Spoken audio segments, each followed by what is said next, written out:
Hello and welcome everyone to VV studies. आज हम entrepreneurship development and management का एक नया टॉपिक पढ़ने वाले हैं, जिसमें कि हम कवर अप करेंगे ई कॉमर्स के बारे में।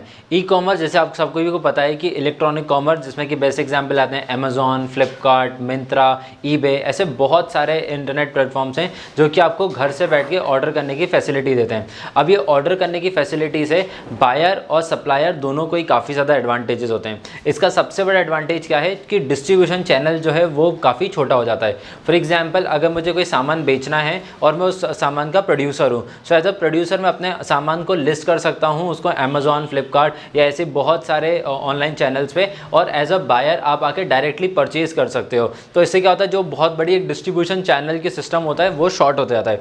फॉर एग्जाम्पल, जैसे हम कन्वेंशनल सिस्टम में बात करते हैं तो उसमें जो प्रोड्यूसर होता है वो अपने डिस्ट्रीब्यूटर्स को देता है, डिस्ट्रीब्यूटर होलसेलर को देते हैं, होलसेलर रिटेलर को देते हैं, और फिर रिटेलर से क्या बाय करते हो। तो जितनी बड़ी ये डिस्ट्रीब्यूशन चैनल होते जाते हैं उतना ज़्यादा उसके अंदर कॉस्ट ऐड होते जाता है। तो सबसे बेस्ट बेनिफिट इसका आता है कि कॉस्ट इफेक्टिव हो जाता है प्रोडक्ट के लिए। इससे सप्लायर का मार्जिन भी ज़्यादा हो जाएगा और एट दी एंड जो कंज्यूमर के हाथ में आएगा वो भी एक सस्ता प्रोडक्ट होगा। और जैसे कि हम देखते हैं कि अमेजॉन, फ्लिपकार्ट पे काफ़ी सारे ऑफर्स आते हैं और वो सब इसी बेसिस पे आ पाते हैं क्योंकि उन्होंने अपनी सप्लाई चेन को शॉर्ट कर लिया है ना। अगर हम बेसिक फंक्शंस देखें या बेसिक एप्लीकेशंस देखें ई कॉमर्स के, तो वो क्या है।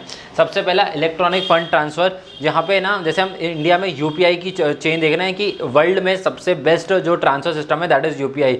अब वो इतना ज़्यादा प्रोक्योर हो पाया है, इतना ज़्यादा वास्ट एडवर्स इम्पैक्ट क्रिएट कर पाया है, that is because of electronic fund transfer. आज हमें कुछ भी ऑर्डर करना है, हमें अमेजॉन से लैपटॉप ऑर्डर करना है, हमें जोमेटो से फूड ऑर्डर करना है, हमें ओला से कैब ऑर्डर करनी है। सो कुछ भी हमें ऑर्डर करना है that we can easily order, और उसके लिए हम जो पेमेंट करते हैं वो भी EFT के थ्रू कर सकते हैं। Next is enterprise integration. आपका एक बहुत बड़ा ऑर्गेनाइजेशन होगा एज एन एंटरप्रेन्योर, अगर आपका ऑर्गेनाइजेशन है आप उसको इजीली इंटीग्रेट कर सकते हो। जैसे कि हमने बोट में देखा है कि बोट का जो इनिशियली, अभी तो उन्होंने ऑनलाइन ऑफलाइन दोनों सेल कर रहे हैं, बट उन्होंने अपने ऑनलाइन मीडिया को चैनल को क्रैक आउट करके रखा है। वो किस तरीके से अपने प्रोडक्ट को बेस्ट सेलिंग बना पाते हैं। जैसे कॉम्पिटिशन बहुत ज़्यादा है, जैसे बोट है, नॉइस है, फायरबोल्ट है, वन प्लस है, ऐसे बहुत सारी कंपनीज हैं जिनका डायरेक्ट कंपटीशन है बोट के साथ में। बट बोट इतना ज़्यादा compete क्यों कर पाता है, बिकॉज वो ऑनलाइन में अच्छे तरीके से इंटीग्रेट करके बैठे हुए हैं अपने सारे ही प्रोडक्ट्स को। नेक्स्ट है सप्लाई चेन मैनेजमेंट।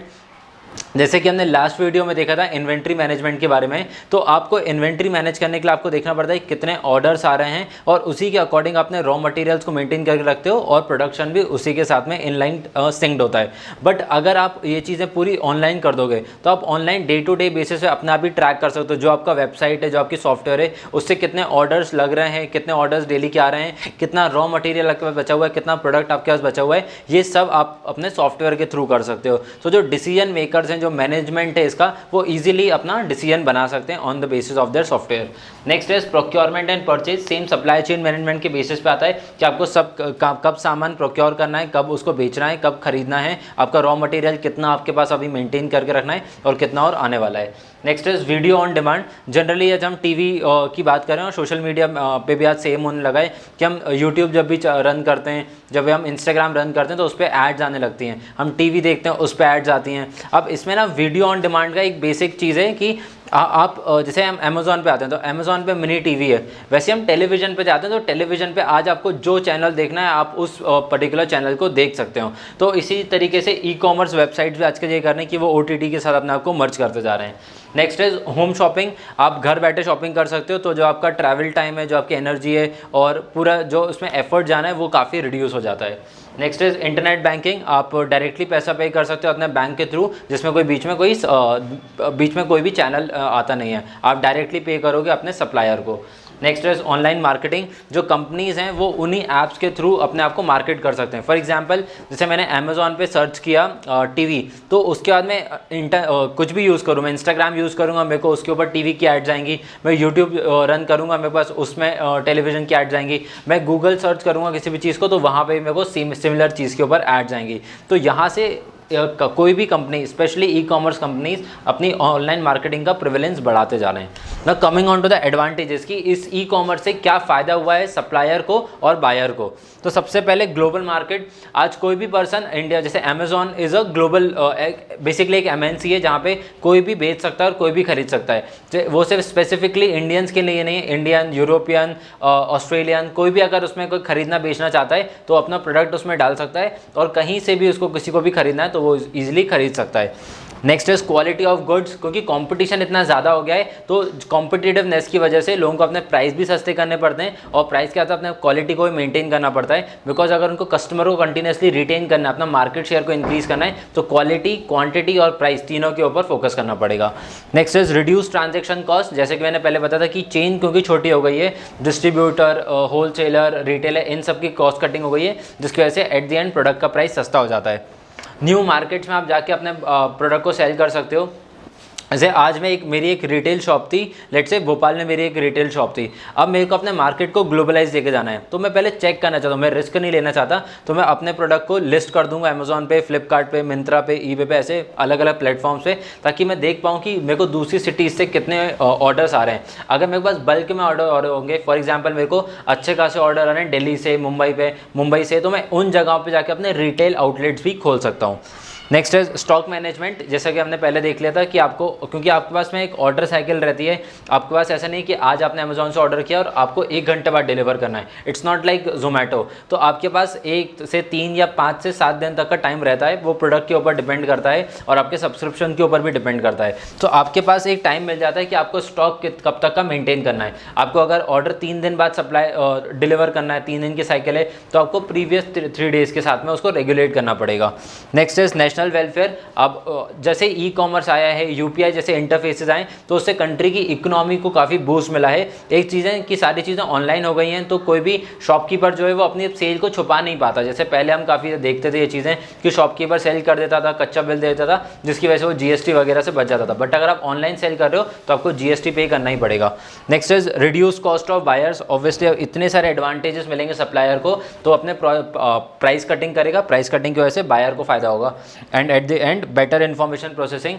कस्टमर, क्योंकि अब बहुत ज़्यादा मतलब जब हम बायर्स की बात करते हैं, हम पोर्टर्स 5 फोर्सेस की बात करते हैं तो उसमें एक इंपॉर्टेंट चीज़ आती है कि बायर कितना नोन है आपके प्रोडक्ट के साथ में। और जैसे इंटरनेट पेनिट्रेशन इंक्रीज होते जा रहा है, इंटरनेट पेनिट्रेशन के इंक्रीज के साथ साथ कस्टमर अपने प्रोडक्ट को समझने लगे हैं। उनको समझ में आ गया कि उनके प्रोडक्ट में क्या फीचर होने चाहिए, क्या डिसएडवांटेजेस है उस प्रोडक्ट को यूज़ करने के। सो अब customer know about your product, hence a better processing system he can adopt.